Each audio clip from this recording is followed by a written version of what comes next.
Hi. Welcome to another episode of Unstoppable Mindset, where inclusion, diversity, and the unexpected meet. I love that unexpected part. It makes it so much fun. And today we get to chat with Christin Roberson.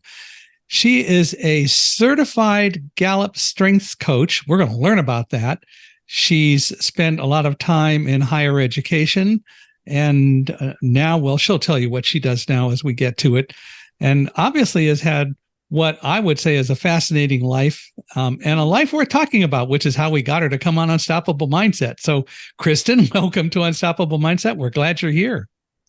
Thank you for having me. I'm happy to be here. Well, why don't we start? It's always fun too. Why don't you tell us a little about kind of the early Christin, where you came from growing up and any of those good kinds of things that you think would be relevant for us to know? Yeah. Well, I was born on a November. No, I won't go that far. And you had to walk 12 miles when you were 12 years old just to return 3 cents to someone, right? Yeah. Right. That was yeah. me. That was me. Yeah. It wasn't Lincoln. It was you. Yeah. That's what I thought. I think probably the best way to start it is that I'm an Army brat. So life was very different kind of growing up. My dad was in the Army for 20 plus years or so. And so my whole life was basically moving every 3 years. And so change was constant. Change was constant. Friends were always new. So I learned how to be pretty resilient and adjust fairly quickly at an early age. It got harder as I got older, but early Christin moved a lot. And so I think it probably characterizes why I moved so much when I was younger, because I enjoyed it. I think a lot of my earlier experiences too were around education. I always wanted to be in the field of education, wanted to be a teacher initially, and then a counselor. And I started working in higher education and got the bug, and started working in housing and thought it would be a good idea to live and work with college students, which can be good and bad. But it was a wonderful experience that really taught me a lot about building community, handling a lot of tough decisions and problem solving, and really helping others grow, because college students are, very much in a developmental phase in their life. And to be kind of a part of them figuring themselves out through the good and the bad was something that I feel like I really enjoyed. And I think kind of followed me on to my further careers, to always be in some type of helping profession where I'm helping other people kind of figure things out and kind of shape what they want their life to be. So I hope that answers your question.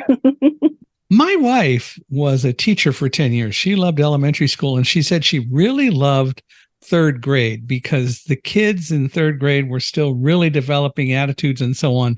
And she said by the time they got to even sixth and seventh grade, much less in high school, it was harder to teach them and to really have an influence on their lives. Yet at the same time, I hear a number of people say exactly what you said about college, that, and I think all of us who've been to college would mostly agree that when you go to college, you're still really looking for yourself. So how does that correlate with like what my wife felt about third graders? Yeah, well, there's from my own kind of study from higher ed, like there's these different phases. And so I think there's different phases in life of development.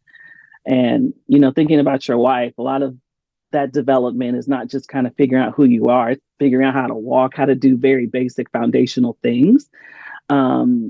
To learn as just being a person. But I think when you get to college, they formed a lot of that already. So it's kind of helping them figure out, or at least in my experience, a lot of what's right and what's wrong, and how to exist in a world where there are a lot of temptations and making the best decisions for yourself.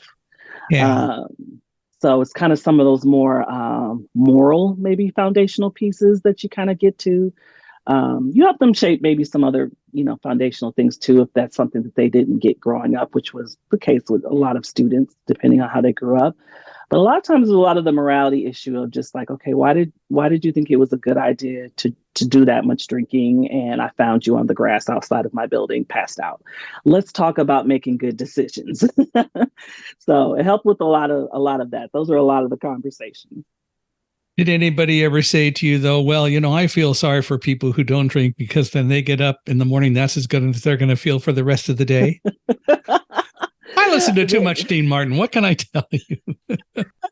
It's a great Nobody has line, ever though. said that before. I've gotten cussed out before by students who were drunk, but nobody ever said that before. I was at the University of California at Irvine, and I think it was in my senior year. I was living in an on-campus apartment because I kind of outgrew living in a dorm. By that, I mean I had too many Braille books and it wouldn't all fit in a dorm room. So they let me live in a campus apartment. And I had two roommates who actually moved with me from my dorm. And one of them decided one night to drink. Hadn't done it before. We had those 12 or 16 ounce Wiener Schnitzel glasses, Coke glasses, and he started drinking screwdrivers. And the first one was maybe about a quarter to a third full of vodka, and the rest was orange juice. Then the next one was half vodka, and the next was basically all vodka. And by 5 a.m, he was ill, horrible, convinced me never to want to get drunk, and I never have, and never had a desire to do that. Same. So, Never. Yeah, I have had a couple of times that I did drink something that someone gave me and said, it's very strong, drink it slow. I did over about an hour, and I still had a little bit of a lightheadedness. And I said, if that's the way drinking starts, forget it.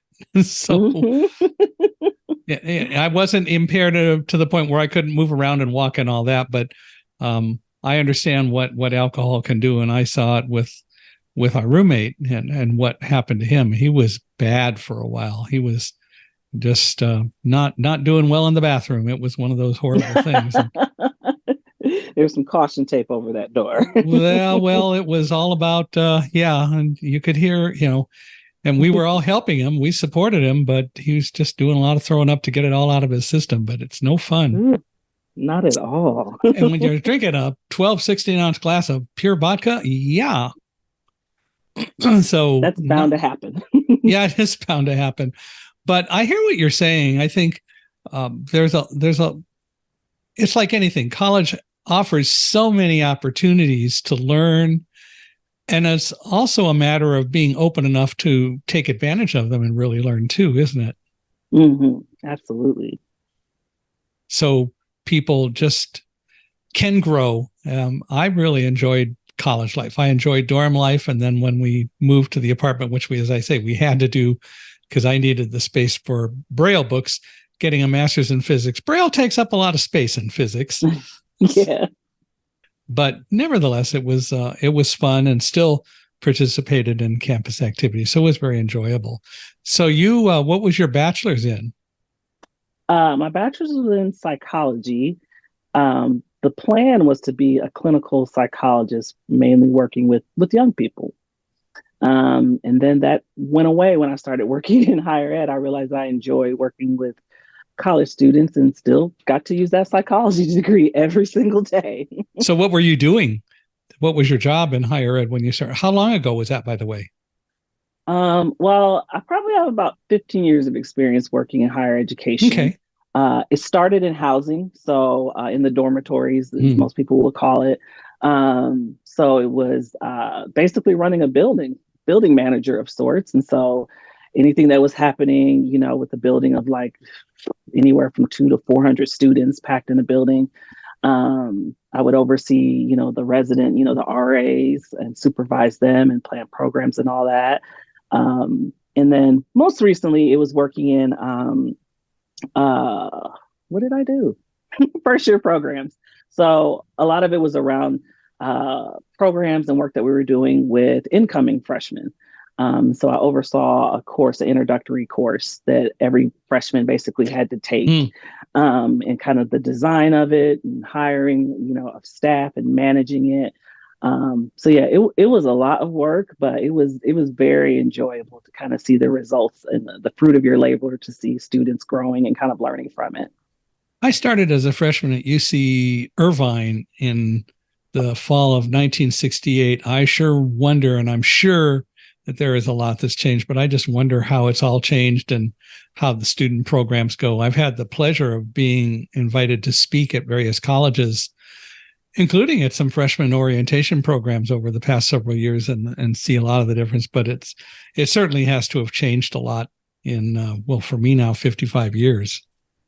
Oh gosh, it's very different. It's so different. But You it's know, important to keep up with that. it is, and so, but some of it is just scary because there's so much to keep up with.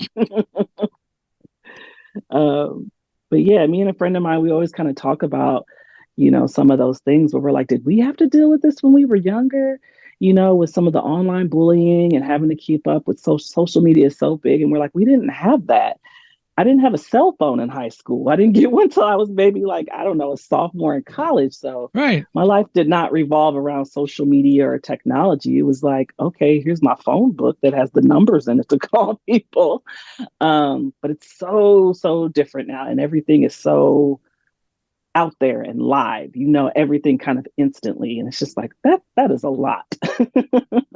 Yeah, I'm not totally sure it's all a good thing to have such instant gratification and have such Hmm. ready communications, especially when a lot of times factually it changes by the time the real truth comes out. I mean, I watch the news and I see a news headline about one thing or another, and within a day or two it changes because it really wasn't quite the way it was originally reported, and nobody does anything to regulate that, or at No. least do some fact checking before they put the news out. And I don't mean that in a negative political way. I just mean in a factual way about everything that comes out.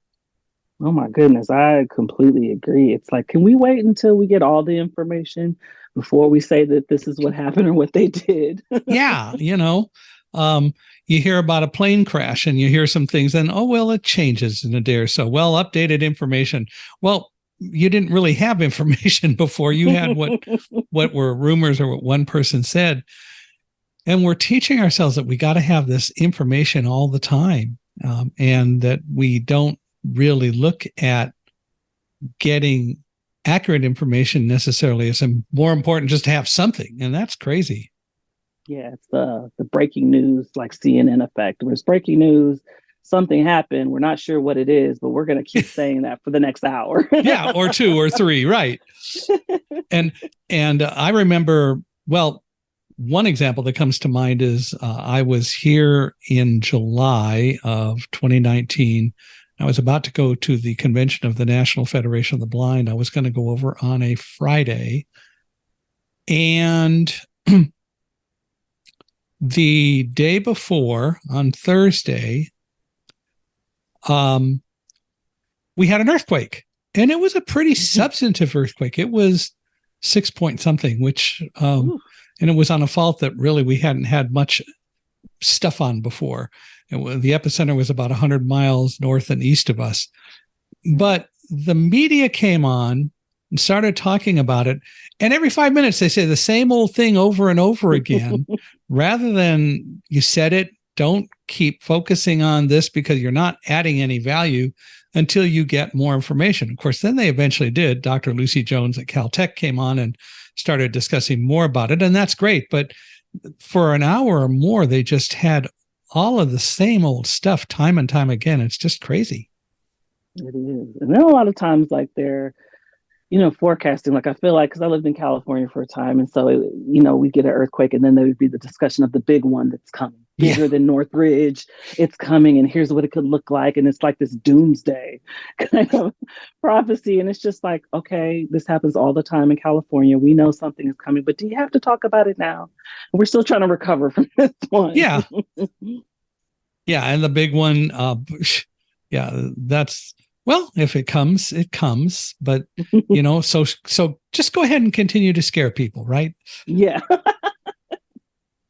Yeah, it makes for an interesting world. But for college students, that is the world that they live in now. And I've got to believe, especially even more than college kids, being a little kid, it's got to be tough because there's so much stuff that's being thrown at you all the time.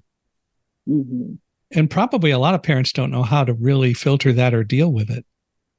Yeah, I cannot imagine being a parent, right now. I know it wasn't easy, necessarily for anybody's parents growing up because things were changing and growing all the time, but things move at a super fast pace now of learning and having to figure things out. And just as a parent, trying to be aware of like, okay, what do these words mean? Or if I see this, what does this mean? Oh, that's a code for this. Okay. That's a code for drugs. Okay. Like, oh my gosh, it's so overwhelming. Yeah. And it's just thrown at you all the time because we have such instant communications or instant gratification about communications. And I don't mind instant communications, but again, gee, let's make sure we have it right a little bit part of the time, at least part of the time. Mm-hmm. And I think a lot of young people, like, well, especially in college, there's kind of this invincibility. Like they haven't yet grappled with the fact that, something can happen to you. You're not invincible because you're young. And a lot of them make really poor decisions and kind of put it out there for everybody to see and don't remember when you put it out there, it's there forever. So I end up talking to those students from a career perspective to say you might want to do a little research on the internet of what pops up when you type in your name. Because that party that you went to in 97 is still out there and an employer could see that. Yeah. So those are always fun conversations. Well, and we see it even with politicians who get bombed by something that happened 20 and 25 years ago, and they're being held responsible just like it happened yesterday. And is that really relevant? We have interesting standards we live by, don't we? Oh my goodness, yeah. That it happened 20 years ago. They were a completely different person. Yeah. And it's crazy that you still have to, but you're right, it's there and you have to deal with it at some point and address it because everything goes out on the web today and a lot of things are drudged up just because they were somewhere. And so somebody digitized it and it's out there on the web again.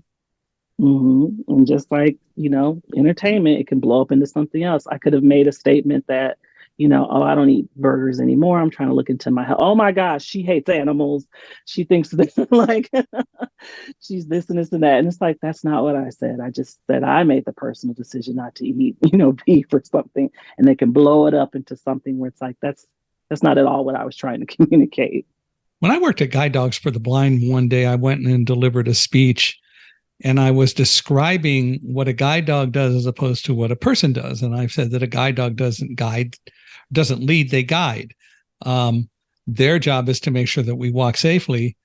And my job is to give commands and to say where we want to go. And I said, another way you could look at it is that I'm the brains of the outfit, not the dog. And someone called Guide Dogs for the Blind the next day.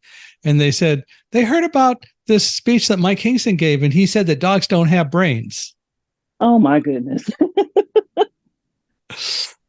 Which is not what I said at all. At all. Yeah. But, they heard what they wanted to. They heard what they wanted to hear, which is unfortunate. How do students react when you have those conversations with them about be careful about what you put out there and stuff? Some of them will kind of just give the lip service. Yeah. I kind of know what you mean. And then it's not until they're in my office for like the second or third time, which has happened. And we're like, okay, remember when I told you you've done this a couple times? How is this working out with you hanging out with this group of people because you're trying to be, popular, but you're pre-med. How do you think that's really going to work out for you when they, look at your record, your grades are poor because you've done you have to kind of give them like the big picture from this small, seemingly minute detail to them. The consequences of that can be far, long lasting than you just being in my office and me giving you, a task to do or whatever, or you being on probation.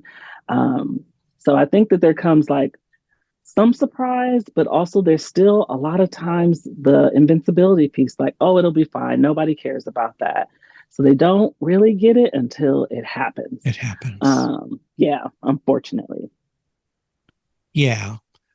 It's like so many things. People fear the whole concept of blindness, partly because we emphasize eyesight so much, but there's also that thing in the back of their mind, this could happen to me. What a horrible thing that would be, rather than recognizing it's just another way of learning to use the gifts that you have. Eyesight's not the only game in town, but that's not what people want to hear and what they want to believe. So it also makes for a great challenge. Mm-hmm. Yeah, there's definitely a focus on a very specific kind of person or lifestyle. And anything outside of that is just like, oh my gosh, life must be so hard for you. And I'm like, it's probably hard for you too. No Yeah, we matter all what I have got. we all have things that we deal with. And people today say, well, you're differently abled. And I say, how? Well, you're blind. How does that make me differently abled? The ability is the same. It's the tools that I may use to get there. But, I feel sorry for you because you have to turn the lights on at night. You're screwing up the whole carbon footprint by having to run all this electricity. I don't need to do that. I never thought of it in that way. Thomas Edison invented the electric light bulb as a reasonable accommodation for light-dependent people who can't function in the dark. Which is another way of saying you have a disability too. It's just that technology has mostly covered it up. But seriously, it doesn't change the fact that it's there. It's true. I could not agree more. So you at some point decided to move away from doing higher education college stuff, and you had been doing it 15 years. What caused you to go off and go in a different direction? Yeah. Well, I think one, I really had no desire to move up in the field because I had seen what kind of the C-suite looked like at several different institutions. And a lot of times they have far less contact with students. And I really liked working one-on-one. So I always chose positions that were student facing, where I was planning programs or supervising them or doing something that was very much focused on the student experience.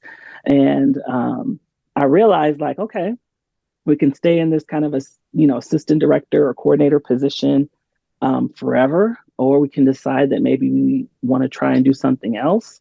I think, higher ed is also very slow to change in a lot of ways. And I think that's why so many have closed, and not even just because of COVID, but because I think higher education thinks it's invincible too. Everybody's always going to go to college. And it's like, no, the price tag gets higher and higher every year. People are finding something different to do that is more economical and advantageous to them than spending 4 years where you could learn that maybe in like 18 months in an online program and be out working.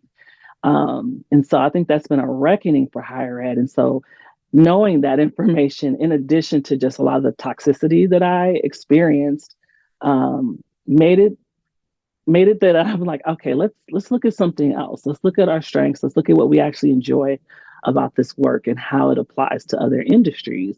And so I took a look at it and started just looking for jobs. And I'm like, what jobs are interesting to me that aren't higher ed focused? And that's where I kind of started seeing the pattern around things like, human resources or, people management and things of that nature, which I had done before a long time ago.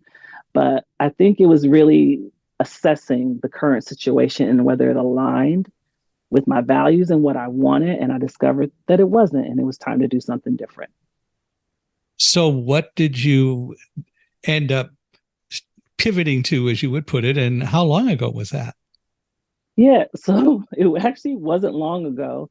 And it felt like a very quick pivot.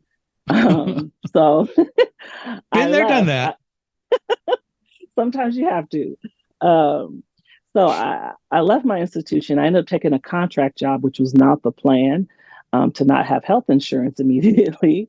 But the pay was good enough that I could afford, my own. So I ended up taking a position in the tech industry, working in recruiting for a program that oversaw apprenticeships for the organization, and then some kind of early career programming. So how long ago was that? Oh gosh, that was maybe just like a year or two ago. Oh gosh, so coming out of COVID. Yeah, coming out of COVID. Okay. And so I worked remotely. It was based in, the Bay Area. And so every now and then I got to travel, and the tech sector, which a lot of my friends also pivoted into, and they were kind of the inspiration. Before me, I saw them pivoting into that area, and they were, making way more money than any of us could have ever dreamed in education. The place that I worked at had like unlimited vacation. And it was just like, how does that work? Do you never have to work? Like, I'm taking off 6 months and I'll be back, in the fall. But it became this really interesting concept that there was more out there. And so sadly, I was a contract for 6 months. And then they converted me to full time. And then I want to say the day after my birthday, I got laid off. It was a quick process. Um, it was That like, makes a lot of wow, this was sense. going so well. But I think, again, like nobody saw what was coming, or was maybe not as prepared as they thought they were for, what happened economically. And even a company like mine that had never done layoffs had to deal with kind of that harsh reality. And I knew it was coming. I was one of the, a newer hire. And so I was like, I get it. I'm low on the totem pole. But the day after my birthday, Yeah, that's a little rude. yeah. And I was on vacation at the time. Ah, It was difficult. It was a rough vacation. yeah, I've been there and had similar kinds of situations, not right after my birthday, but um, I've been in situations where I was working for a company actually in 2019, and I was going to go deliver a speech in Northern California, and then we were going to take a week off. But the morning that I was to travel, I was notified that, well, we've spent too much money. We have to lay some people off, and you're one of them. Well, thanks. Oh, wow. Which ended the vacation idea, but we still went up and did the speech because I had made that commitment and it brought in some money. But still, it is never fun. So your plans change, and sometimes you just don't have control over those changes happening. Mm-hmm. It is. It's unfortunate. Like you have to have a plan B through Z. Because especially in this day and age where it's like really and truly anything can happen. I've worked with a couple clients now where they're on like their third layoff. And it's just like, wow. And you just kind of keep going out there because you don't know. You have to work, you have to provide for your family. You have a specialization in the area and you just have to kind of keep going out and trying. But I think that it's heavy. It's heavy to kind of deal with that, and you start to, maybe doubt your abilities and your strengths in that. And so a lot of my work with folks has been kind of encouraging and affirming them in their abilities, and that you being laid off has nothing to do with you as a person or your skill set. This is a business decision, Yeah. and kind of Which may or may reframing it. not be right, but still it is. True, right. But reframing it, I think sometimes kind of helps and kind of helping them focus on, okay, but you still have this set of skills.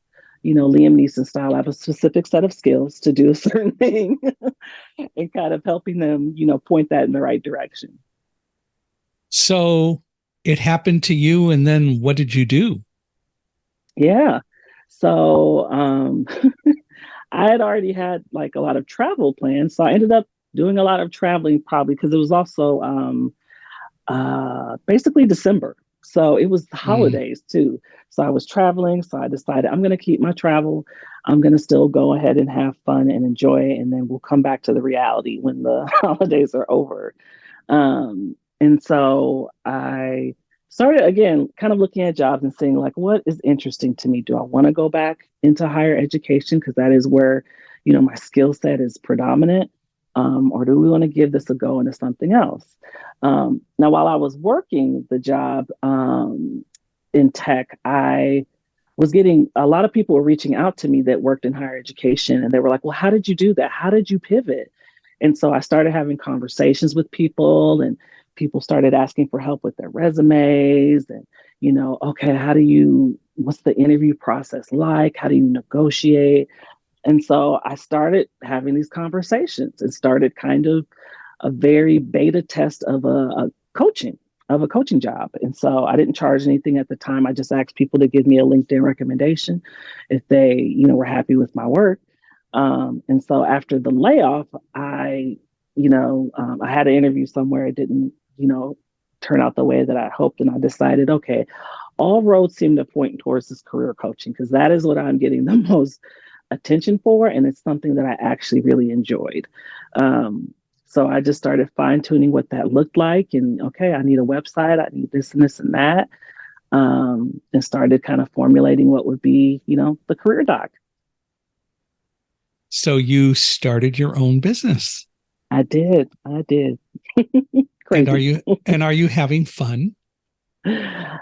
Some days, I think, you know what, overwhelmingly, it's what's fun is I absolutely love the work of coaching. I love coaching.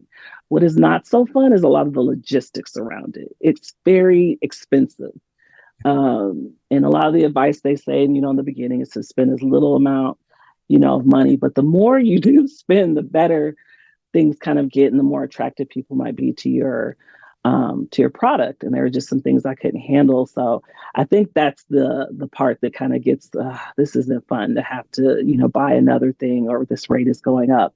But I love just the one-on-one nature of helping people kind of figuring out what to do next or what to do different.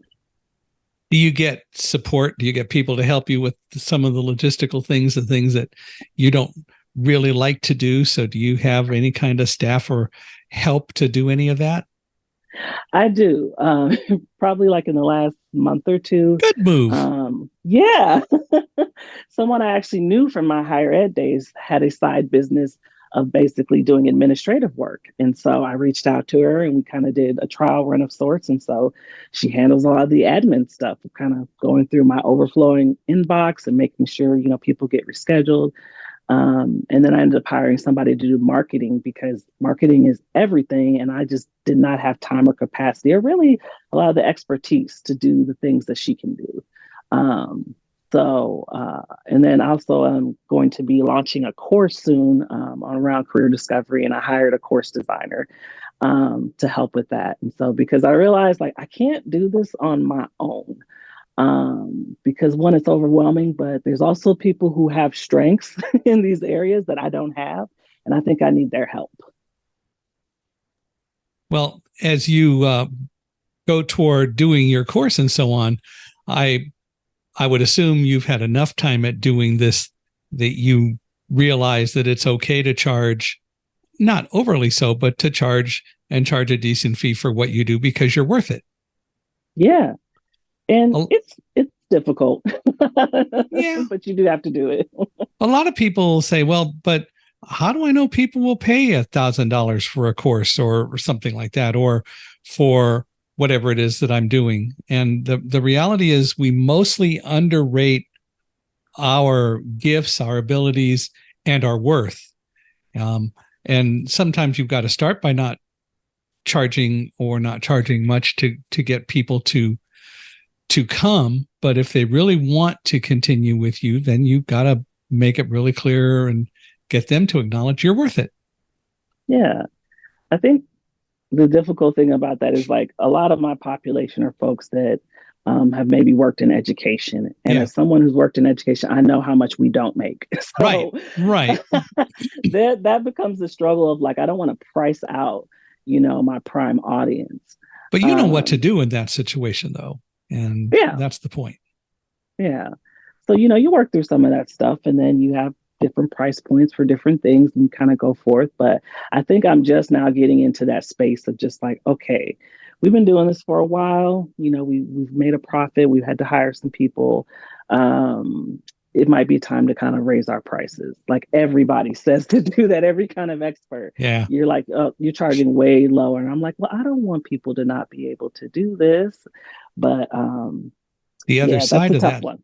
The other side of that, though, is that if they really want to do this, and I know you don't want to price yourself out of the market, but if they really want to do it, they will find ways to come up with funds to make it happen. And you may have to adjust exactly how you charge. Like maybe you don't do it all at once. You charge for a payment schedule or something. I mean, who knows? But people can always find ways to do things if they really value what it is that they want to do.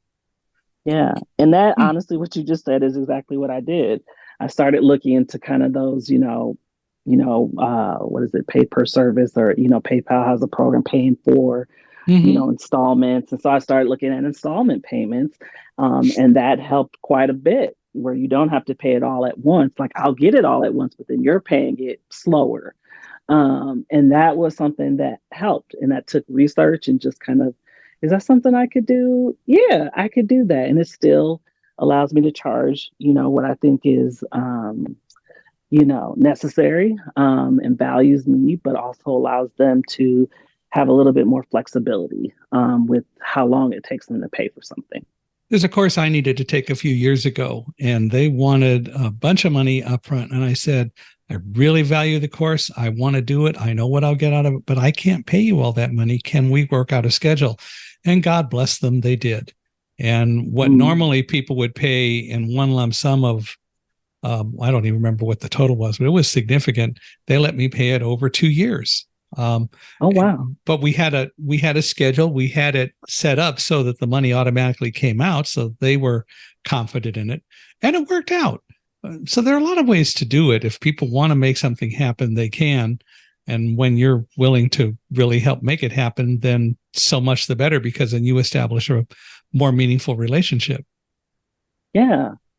I think that's true, because at the heart of the matter, I really have a passion for kind of helping people, especially in their career, because of what I, experienced through a lot of hard lessons to learn about, not only just valuing myself, but also just kind of recognizing that there is more out there. You don't have to be, chained to a desk and always working, at night, past work, on the weekends.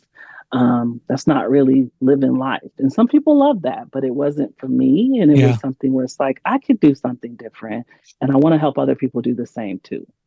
I work at home, and I like my weekends, but also there are some things that I maybe didn't get done during the weekend. I'll do them on the weekends, but I can also spread things out and do them when I want. There's a lot of fun.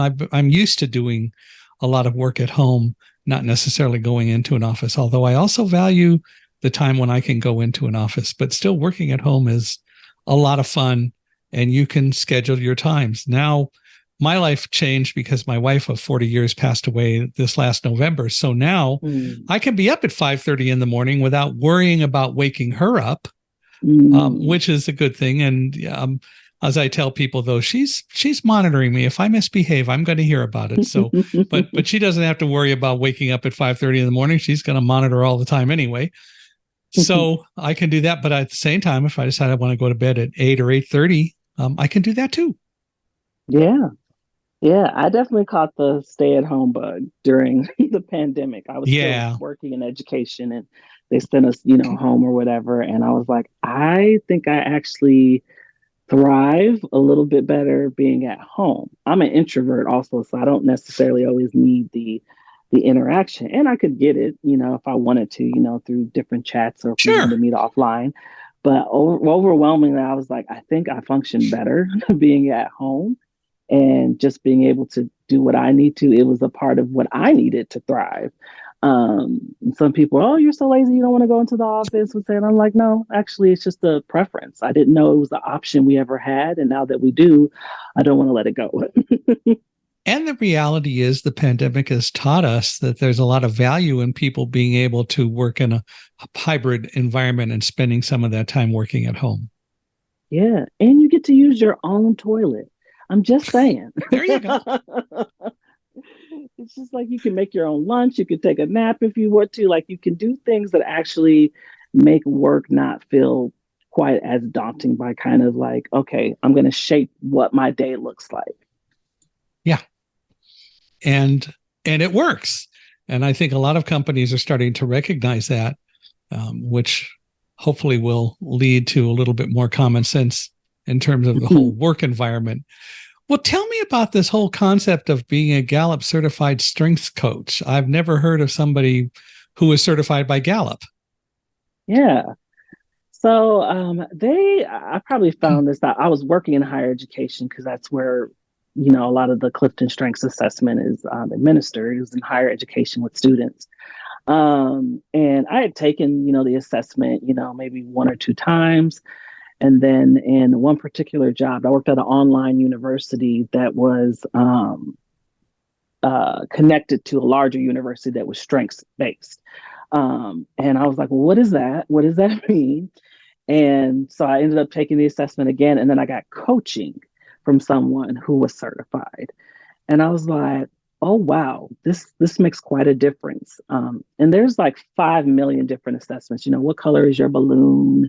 Right foot, left foot, that tells you about what you do best. But this one gave language to the things that I did well. and how I approach kind of situations and problems. And so it made more sense to me. So I started looking into like, how can I get more training on this? And so they had at the larger institution I was connected to, they had a training that was more focused on higher education student success. So I took that. But I really wanted to get a larger foundation. And so I ended up going to the very first Clifton Strengths Summit that they had. I couldn't even tell you what year, maybe 2016 or so. And it was there that they started talking about the certification piece. And here's what you get out of it. This is what it is. And I decided, like, I think I want to do this because this is something I feel like I would integrate into every job that I had. And I really believe in this. So I spent the money. I definitely used student loan money because I was still in school at the time. And I went to Omaha, Nebraska for a week and did an intense strengths kind of training process because you take the classes and then you have to get a number of people to, I guess, recommend you or give you a rating on your coaching. And then you take an exam, and then that's when you kind of find out whether you're going to be certified or not. So it's a lengthy process, but it was well worth it. And it's run by, or ultimately Gallup is involved? Yes. Yep. Yeah. So when you're certified through Gallup. So you can start going off and doing polls now. Yeah. Just saying. Well, so, and you are certified as a strengths coach. What does that mean? Yeah. So what it means is that there's a level of expertise that I have in being able to talk about strengths and help other people kind of develop and train. So a lot of my early work was around kind of working with teams and helping teams to kind of work better together and to kind of discuss, like, you work better together as a team because everybody has different strengths. And here's some best practices on how you can kind of work together better because some folks are butting heads, or there's something called kind of the shadow side of strengths. It sounds very ominous, but essentially it's kind of the side of your strength where you're not maybe using it correctly. It's not matured, or it's causing problems for you. And so we talk about kind of how you kind of manage that piece of it. So it's honestly learning how to work better with people from a place of your strengths and using them in a way that benefits you and the other people that you work with. So how did you determine what your strengths were? Yeah, well, I took the assessment. I took the assessment, and it gave me my top 5. I've taken all 34, which is always interesting because you look at the bottom of the list naturally. But my top 5 ended up being relator, learner, achiever, developer, and deliberative. And so then became kind of, well, what does this all mean and how does it impact my work? A lot of my work with clients now, especially in the business, is around value alignment. That's the framework that I've kind of created. And I look at strengths as values. So, for example, relator is generally about kind of close relationships. Folks that are relators generally have people in their life that have been there forever. You've had the same friend since kindergarten. Now I don't, because I moved around all the time. But You most brat, of the people you. who are, I know, I wanted to. But most of the people in my life have been there for a very long time.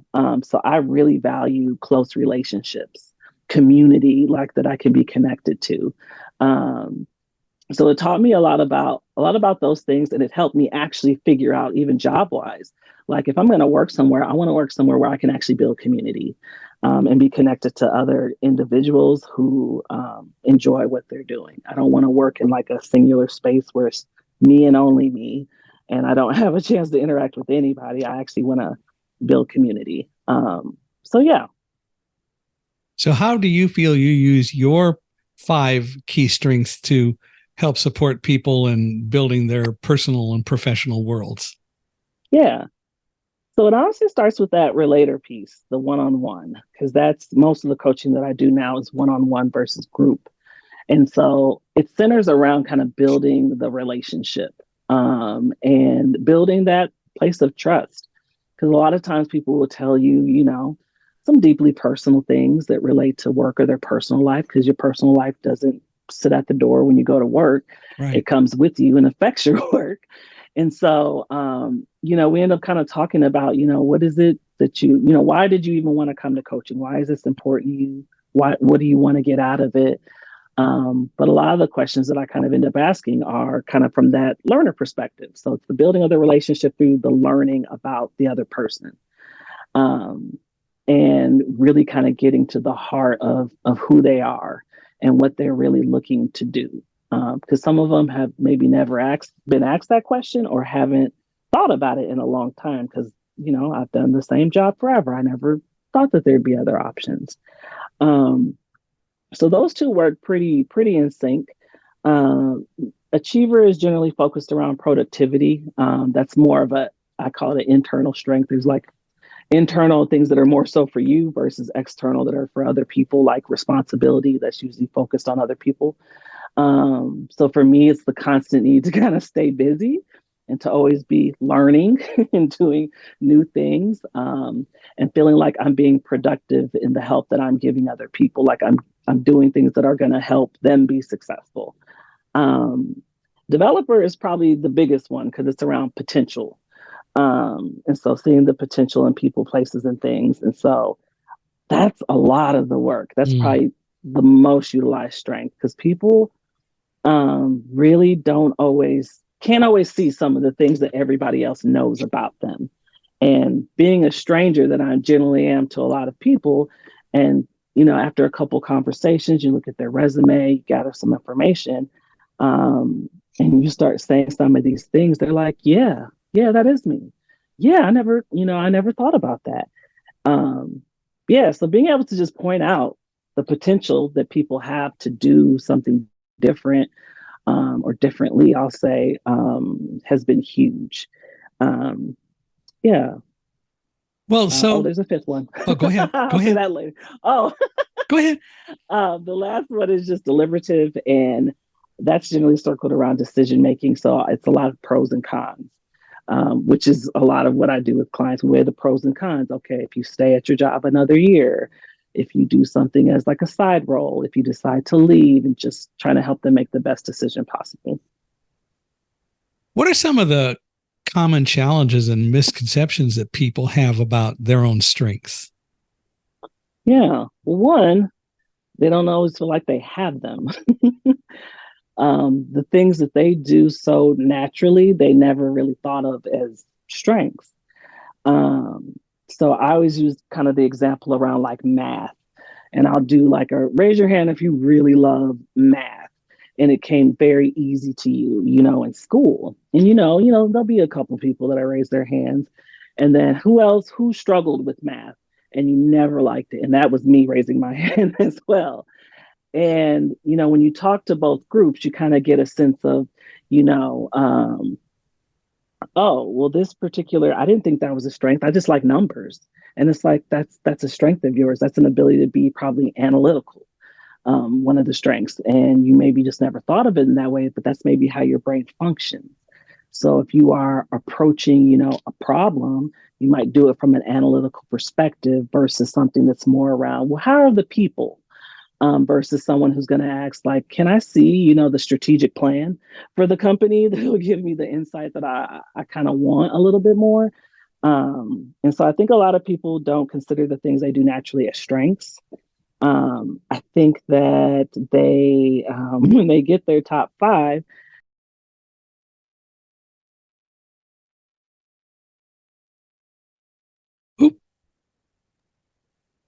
that kind of feel like, oh, well, I kind of stink. They're only in one leadership area. And so I had a friend and all hers were in like the relationship development leadership domain.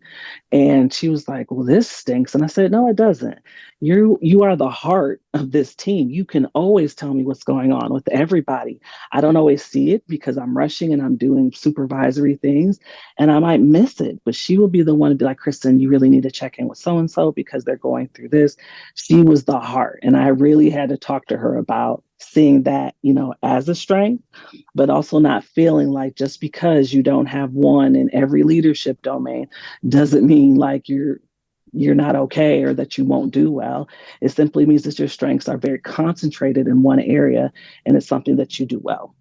So those are probably the two, I think, biggest ones or challenges kind of help people see and kind of get through.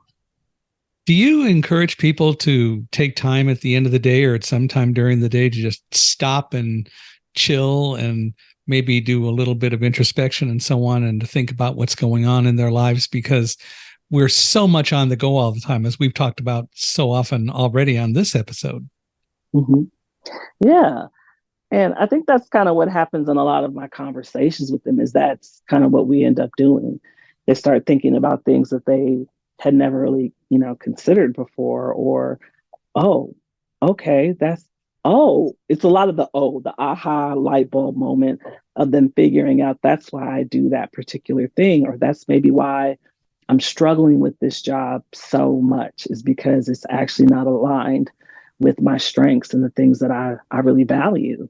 Um, and so there's a lot of those light bulb moments that happen where we're just really able to make some connections between their strengths and the areas where they are doing well and the areas where they are experiencing challenges. I generally tend to think the areas where we're experiencing challenges, it could be for a number of reasons, but a lot of times I think it's around the fact that it's maybe out of sync with our strengths, which is one of the things that I did in my pivoting is I looked at my strengths and kind of did a bit of an assessment. And I said, how often do I actually get to use my strengths in my job? And it was very low. And there was maybe one that I used all the time, which was productivity, because it was about kind of getting work out very quickly. But I wasn't learning anything new. I wasn't building community. I wasn't really able to make decisions that were made for me. Yeah. And it was like, okay, I think it's time to think about this in a different way or to figure something else out because this is not in alignment with who I am or what I want. Yeah, we get so much in the habit of just going one way and doing whatever it is we're doing that we don't tend to look at, wait a minute, what's going on? And is this really what I want? And our brain is usually, or our heart is usually telling us, maybe there's an issue here. And it becomes a process of learning to listen to that and then going back and stepping back to see what's really happening. Mm-hmm. And oftentimes, as it was for me and a lot of other people that I know, I maybe didn't realize it, but it was showing up physically where I had migraines way more often. I was getting sick, Mm. a lot more often. Like there were physical ailments that I was experiencing that were in response to the strength or the stress I was experiencing. And even, depression, anxiety was happening. And I'm like, I don't know what's going on. And I had to take a look, what's working in my life that I love, and where am I seeing like the most, the more difficulty in trying to manage it. And it always came back to my job. Mm-hmm. So it wasn't that I didn't like to work, but the particular environment and what I was tasked to do became more difficult by the day, that it was showing up as a physical ailment. And this hadn't been the first time that I'd experienced it, and I'd heard it from many other people who had also left higher ed who experienced the same thing. And they're like, I don't know if I'm going to make it another year and not be found in my chair and had a heart attack or something, because of the weight of the stress of what you're trying to do. And so I would rather people figure it out through coaching than being in the hospital. Yeah. What's being a sales guy, loving stories? Do you have a story of one particular time that maybe you really had a great success at helping people understand their strengths and how they were able to use that to improve and enhance? Yeah. When I first started the business, I wasn't charging anything. I was just asking for LinkedIn recommendations. And there was a group of about 5 individuals that I was working with at the time. They all worked in higher education. They had been doing it for a long time. Some of them had horrid experiences of the way that they were being treated. And being able to kind of talk them through what they were experiencing was, first, it was phenomenal because it was an opportunity for people to connect with someone who understood the field, what they were going through. You didn't have to explain, acronyms or what this thing was. I already knew. And so I loved that they enjoyed connecting with someone who knew. And so with one particular individual, like we would have extensive conversations about her experiences, but also at what she was good at. And we worked together for quite a few months, along with all the other individuals. But one of the things that I always deem as success is not just that they find a job, but like they're thriving in that job. Mm-hmm. So the conversation and the coaching became something that was like excellent because I could see the results of it. I could see the results of it, and it's what they wanted. And now they were living a life where you can see them going on vacation. You see them going to a conference and they're happy. And I check in with them. I'm like, oh my gosh, you look like you're having a great time. Work's going well. And they'll let me know. And so I don't always get to see that, but a lot of times I do. And so for me, those moments are always key in seeing people happy, thriving and enjoying themselves and knowing that there were other options because many of them were like, I'm never going to get out this field, which is how I felt. I don't have any options, especially having a terminal degree like me and so many others had, where it was not my intention to leave the field with a doctorate in higher education. That's an investment you make that you're going to stay in an industry.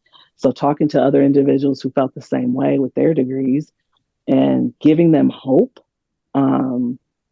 was just paramount to what I always deemed as success, was the hope that you felt, them saying at the end of a call, like, oh my gosh, Christin, I feel so much better about this. Okay, I think about this differently now. So it's hard to pinpoint specific examples, but it's more so kind of the moments of aha, of happiness, and seeing the end result of the coaching and how they have progressed afterwards. I had always planned on going into teaching when I got a bachelor's and a master's degree, but then things changed. And what I discovered, which I think is a pretty important thing, is that although I didn't go into formal teaching, in fact, mostly what I do is teach. And in fact, that the training I got in the world of science and the attitudes and the philosophies are tools that I can use wherever I go in whatever I do. So I would not regret my time in physics at all. I agree. It's taken me some time to kind of get over that, mostly looking at my student loan balances. That sometimes are like, my Yes. gosh, maybe we should go back and make it work.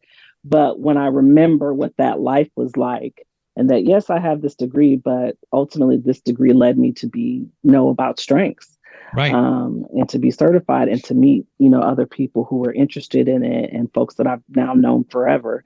Then yeah, it was worth it. It's tough sometimes because there's still some moments where I think about it, but it's never that I can't go back. I'll say that. And I always remind myself, I could always be an adjunct instructor or go and do something else. This may not be forever, but it definitely is what I want to do now and for as long as I possibly can.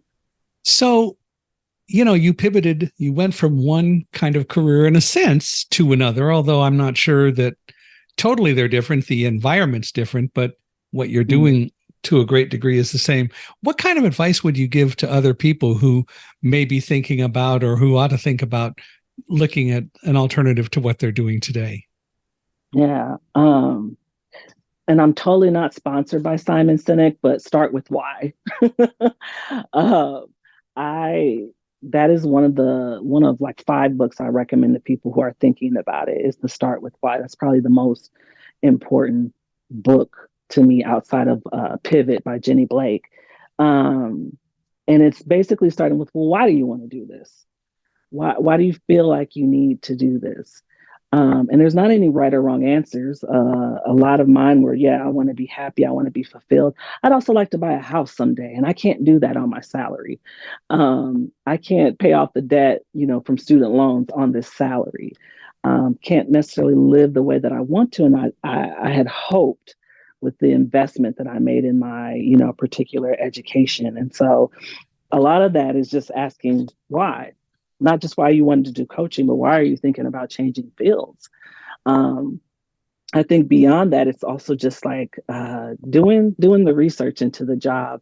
The thing about strengths is a lot of people may feel like they have a strength in a particular area, but it's maybe not. And we have people in our lives that are probably working in a profession where you're like, that's probably not the best route for you.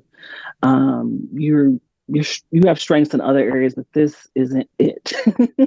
And so being able to kind of do the work, or kind of, what I call it, is the skills gap.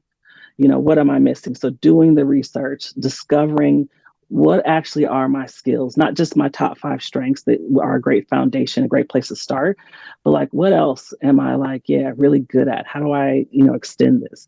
But starting with just the reason why unpacks a lot, because a lot of, and even in my unpacking was like, oh my gosh, I've been terribly unhappy for the past 5 years working in the field. I really haven't been able to do the work that I want to. I'm always working. I've missed things because I'm always working. So it wasn't just, I'm not using my why was yes, I'm not using my strengths, but also there were basic foundational things that I wanted for my life and that I valued that I wasn't getting. And being able to kind of start with the why was really important. So I usually say start with why and do your research and start discovering some things about yourself. Well, if people want to reach out to you and maybe seek coaching and so on, or just learn more about some of the things that you talked about today, how do they do that? Yeah, so they can do it one of 2 ways. They can go to the website, which is careerdocllc.com, or they can email me directly at drchris@careerdocllc.com. And do you do mostly group coaching, one-on-one coaching, or some of both? Yeah, so I mostly do one-on-one coaching, but I think I mentioned this earlier, I'm developing a course right now that should launch later in August, if not early September, that will actually be more cohort-based. So there's an option to do one-on-one and then to also do it more in a cohort. But I do still do training every now and then for folks that request it. Well, if you will send us information about the course when it's available, we'll make sure that goes in the cover notes and so on, because I'm sure that people will be interested in that. And I certainly want to learn more about what it's going to be and so on. So please make sure we get that data and we will share it and help promote the course. I appreciate that. Thank you so much. Well, I want to thank you for allowing us to take an hour of your time, and we really appreciate all that you've talked about. I value very greatly all the lessons I think that you've imparted, and look forward to hearing more from you. I think we should do more of these, and certainly if there is ever any way I can assist, I want you to not hesitate to reach out. But I really am grateful for the opportunity to spend an hour with you. And for all of you listening, I hope that you enjoyed this as well. Love to hear your thoughts. Please email me at michaelhi, at accessibe.com. Want to definitely hear your comments. You can also visit us at michaelhingson, hingson.com/podcast. And wherever you're listening, please give us a 5-star rating and share your comments and your thoughts, especially if you're on iTunes, because they seem to really be the ones that disseminate most reviews and so on. So we really value any comments that you can make, and we really appreciate all that you're able to give us. And Christin, I really am glad that you had the chance to be here with us today. I want to thank you one more time that for being here and for all that you advised us on, and hopefully people will continue to reach out to you. Thank you. I really appreciate it. And thank you so much for the opportunity to get to speak from my heart today.